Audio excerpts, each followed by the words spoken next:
ඉතිහාසයේ පරිණාමනයේ පාඩමේ පෞරාණික පොසිලයක් නිර්මාණය කරන්න තමයි අපි යන්නේ. මේකට අවශ්‍ය ද්‍රව්‍ය ටික බලමු. මැටි, පදම් කළ මැටි හෝ ක්ලේ. පොසිල වෙනුවට අපි මේ වගේ පෞරාණික බව පේන සිප්පි කටු භාවිතා කරනවා. මේ වගේ වර්ග කීපයකින් තියෙනවා නම් වඩා හොඳයි. පොල් තෙල් බින්දු කීපයක් අවශ්‍යයි.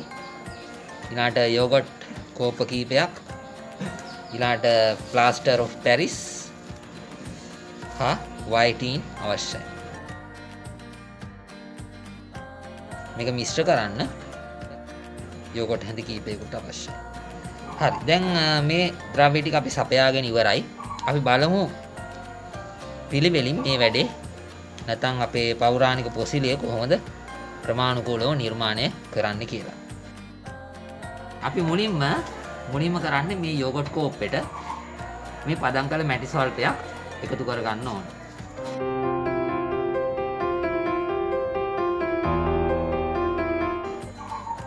ඊට යෝගට් හැන්ද භාවිතා කරලා අපිට මේක හොඳින් සමතලා කරගන්න පුළුවන්.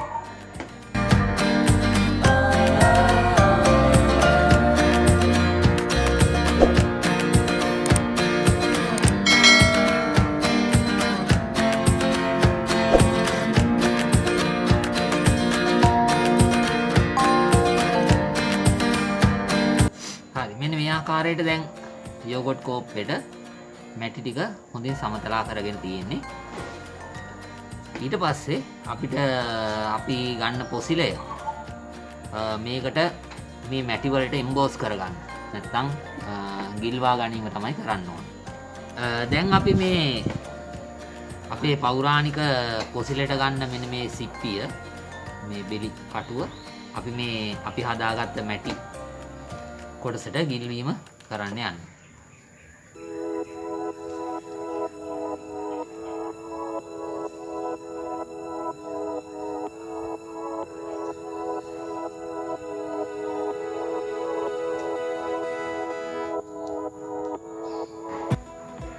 මෙන්න මේ ආකාරයට දැන්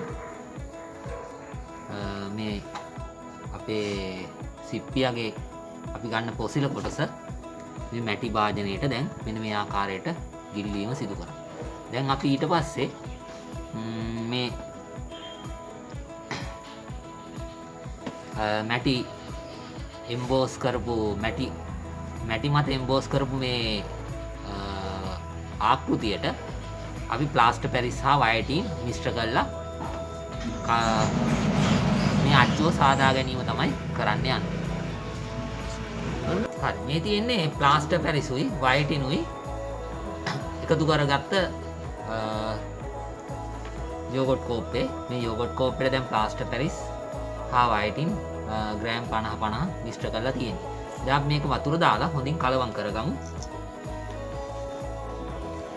මේ තියෙන්නේ ප්ලාස්ටර් පැරිස් හා වයටින් අපි මිශ්‍ර කරලා තියෙන්නේ. දැන් මේක ජලය දාලා මේ ප්ලාස්ටර් පැරිස් හා වයටින් මිශ්‍රණය අපි දියරයක් වශයෙන් කලවම් කරගමු.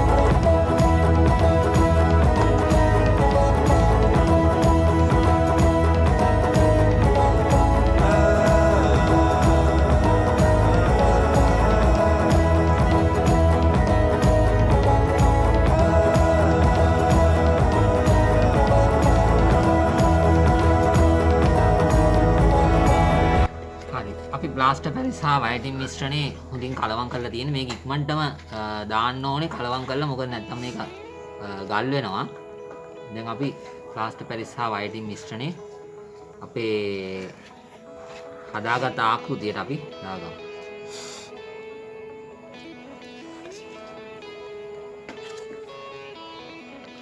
මේක හොඳින් තැම්පත් වෙන පොඩ්ඩක් මෙන්න මේ විදිහට තට්ටු කරන්න. එතකොට අස්සක මුල්ලට මේ ප්ලාස්ටර් පැරිස් වයටින් මිශ්‍රණය ගමන් කරනවා.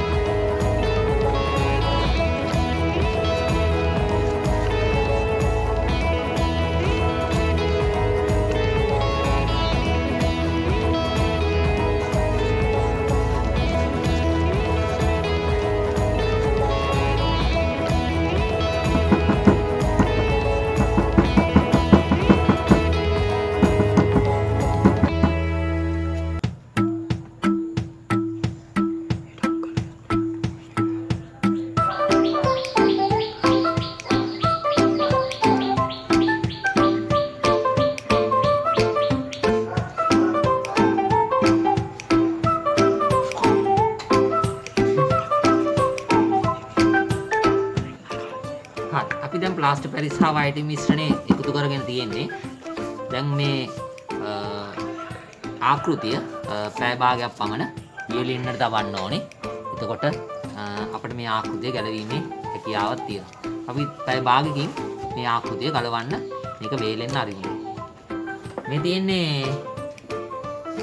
අපි හදාගත්ත පොසිල ආකෘති කීපයක්. බලන්න ඒක හොඳට ඇතුළට එම්බෝස් වෙලා තියෙනවා. බලමු තව ආකෘතියක්. මේ තියෙන තවත් ඒ වගේ ලස්සනට ඇතුළට එම්බෝස් වෙච්ච ආකෘතියක්. මේ තියෙන තවත් ඒ වගේ ලස්සනට එම්බෝස් වෙච්ච ආකෘතියක්. දැන් මේවට ප්ලාස්ටර් පැරිස් හා වයිටින් දියර එකතු කර ගැනීම තමයි ඊට පස්සේ කරන්න යන්නේ.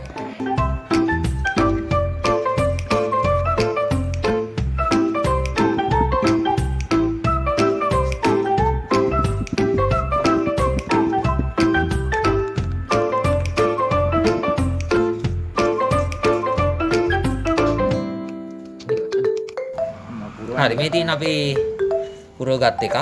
අපි අනිත් කටත් මේ විදිහටම පුරවගමු.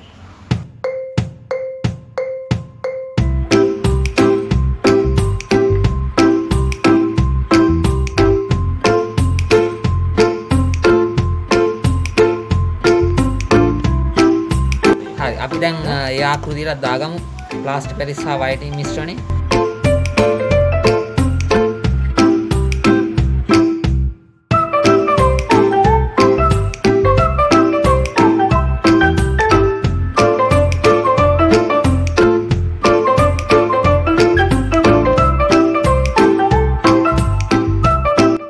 ඒ ආකෘතියට අපි ප්ලාස්ටර් පැරිස් හා වයිටින් මිශ්‍රණය එකතු කරගත්තා. අපි අනිත් ඒ විදිහටම එකතු කරමු.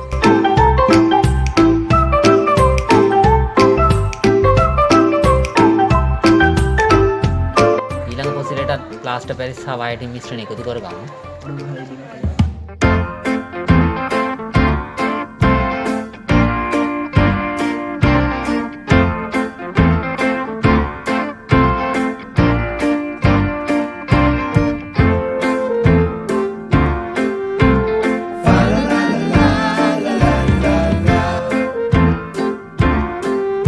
එක පොසිලයකට පොඩ්ඩක් මදි වුණා. අපි ආයිත් නැවතත් ඒක දිය කළා.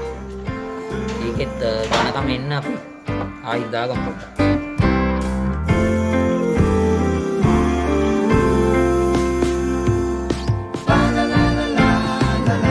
පොසිල සියල්ලටම දැන් ප්ලාස්ටර් පැරිස් වයිටින් දාගෙන තියෙන්නේ.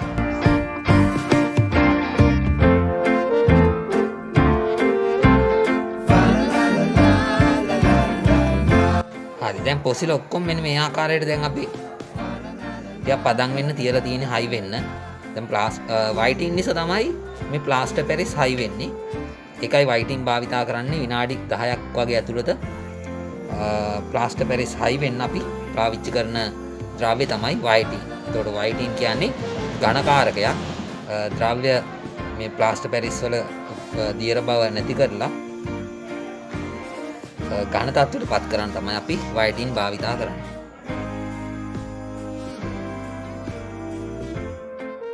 අපේ ප්ලාස්ටර් පැරිස් හා වයිටින් එකතු කරපු අච්චුව දැන් හයි වෙලා තියෙන්නේ. මේ ටික දැන් හයි වෙලා තියෙන. අපි ගොඩක් හයි වෙන්න කලින් මේක මේ සුදු පාට කොටස තමයි අපේ පොසිලය හැදිච්ච කොටස. අපි ඒ කොටස කපලා ඉවත් කරනවා මේකේ පේපර් කටර් එකකින්.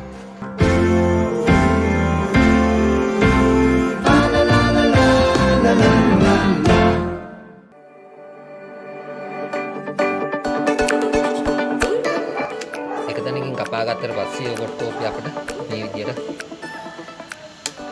පහසුවෙන් ඉවත් කරගන්න පුළුවන්.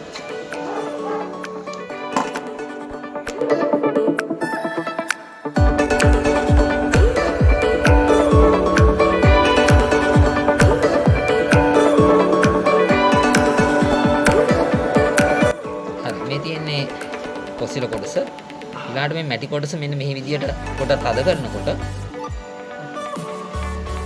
අපේ මේ පොසිල කොටස නිකම්ම ගැලවෙනවා. මේ ආකාරයට වන්න ඒ කාලේ අතීතයේ නටබුන් වෙච්ච පොසිලයක් සැබෑම් පොසිලයක් ආකාරයට නිර්මාණය වෙලා තියෙනවා. ලස්සනට ආකෘතිය නිර්මාණය පොසිල කොටස අපිට ලැබිලා තියෙනවා. මෙන්න මේ ආකාරයට තමයි පොසිලයක් නිර්මාණය කරන්නේ. අපි බලමු අනිත් පොසිල ටිකත් මේ ආකාරයටම ලස්සනට නිර්මාණය වෙලා තියෙනවාද කියලා. හරි අපි තවත් පොසිලයක් ගලවන්න යන්නේ. පරිස්සමින් ගලව ගන්න ඕනේ. හොඳයි. අන්න ඒ විදිහට හිමින් පරිස්සමින් ගලව ගන්න, තද කරන්නේ නැතුව.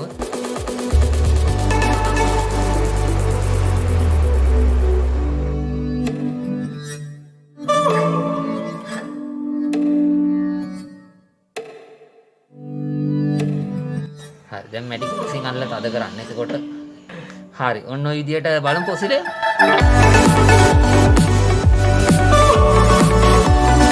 හරි. ඒකෙත් හරි ලස්සනට ඇවිල්ලා තියෙනවා පොසිලේ. බලන්න. ලස්සනට පොසිලේ නිර්මාණය වෙලා තියෙනවා. ඒකේ හැඩේ හරි ලස්සනයි. ඇත්තටම පොසිලයක් ආකාරයෙන්ම ලස්සනට නිර්මාණය වෙලා තියෙනවා. හරි. අපි අනිත් පොසිලෙත් බලමු. හරි. තවත් පොසිලයක් මේ හරියට. තවත් පොසිලයක් ඉවත් කරනවා බලමු. යෝගට් කෝපි ඉවත් කරලා පොසිලේ තත්ත්වෙත් කොහොමද කියලා.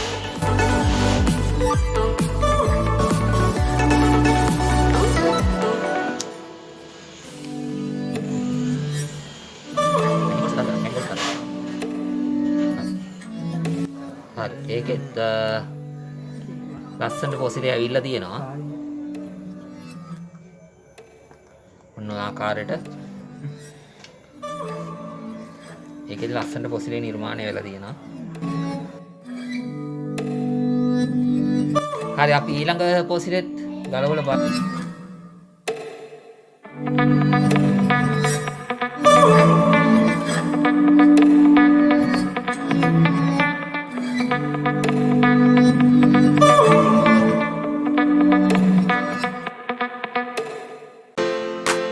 හරි ඒකත් බලමු. හරි ඒකත් ලස්සනට පොසිලේ ඇවිල්ලා තියෙනවා. ඒකේ හැඩයත් ලස්සනට ඇවිල්ලා තියෙනවා පොසිලේ. පෞරාණික පොසිලයක් වගේ පරණ. නැටුම් ස්වභාවය ලස්සනට ඒකේ තියෙනවා.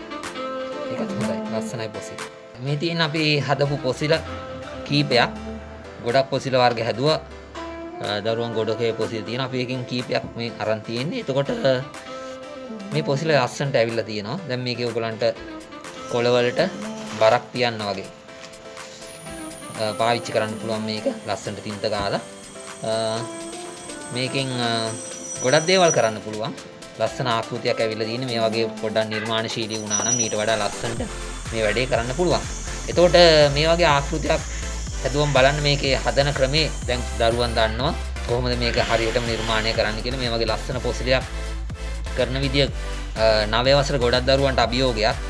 බස් එක තුර දරුවන්ට කරන්න හම්බ වෙන්නේ නැති ලස්සන ප්‍රැක්ටිකල් එකක් අද අපි බැලුවා. ඔයාලත් මේක ගෙදරදී කරන්න.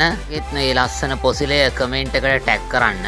වීඩියෝ එක ගැන කමෙන්ට් කරන්න. හොඳ නරක තව මොනවාද අප්ඩේට් වෙන්න ඕන දේවල් හැම එකම කමෙන්ට් කරන්න. සෑම් ප්‍රැක්ටිකල් එකම බලා ගන්න. බෙල් අයිකන් එක ඔබලා තියන්න. එතකොට නොටිෆිකේෂන් එකක් ඔයගලන්ට ලැබෙනවා. ෂෙයා කරන්න, ලයික් කරන්න, සබ්ස්ක්‍රයිබ් කරන්න. හෝ තාම ඉවර නෑ. තව පොඩ්ඩක් තියෙනවා. මේ බලන්න ඕගොල්ලෝ මේ ඉගෙන ගත්ත දේ තවත් අලුත් දේවල් වලට යොදා ගන්න ආකාර කීපයක් මම දක්වලා තියෙනවා. බලන්න ඒ ටිකත් අලුත් අයිඩියාස් එයි. ඒ අයිඩියා ක්‍රියාත්මක කරන්න, ලස්සන නිර්මාණ කරන්න. ලංකාවේ මේ වගේ නිර්මාණ කරන්න පහසුකම් අඩු වුණත් ඇතැම් බුක් ෂොප් වල මේ වගේ මෝල්ඩ් ගන්න තියෙනවා. ඒවත් යොදාගෙන ඔයගලන්ට අලුත් නිර්මාණ කරන්න පුළුවන්. මේ දිනවල දෙවනි වාරයේ පාඩම් පටන් අරන් තියෙන්නේ. සෑම් පාඩමටම ඔයගලන්ට නිබන්ධනයක් ලැබෙනවා. ඒ නිබන්ධනෙම highlight කරලා එදා දවසේ පාඩම් කොටස අපි එදා දවසේම පාඩම් කරගන්නවා. ඒක නිසා ඔයගලන්ට ගෙදර ගිහිල්ලා අමුතුවෙන් මේ පාඩමට මහන්සි වෙන්න දෙයක් නැහැ. අපි පන්ති පාඩම් කරලා තියෙන නිසා ඔයගලන්ට ගොඩාක් විද්‍යාව ලේසි වෙනවා. විභාගෙදී හොඳ ලකුණු මට්ටමකට ඔයගලන්ට යන්න පුළුවන්.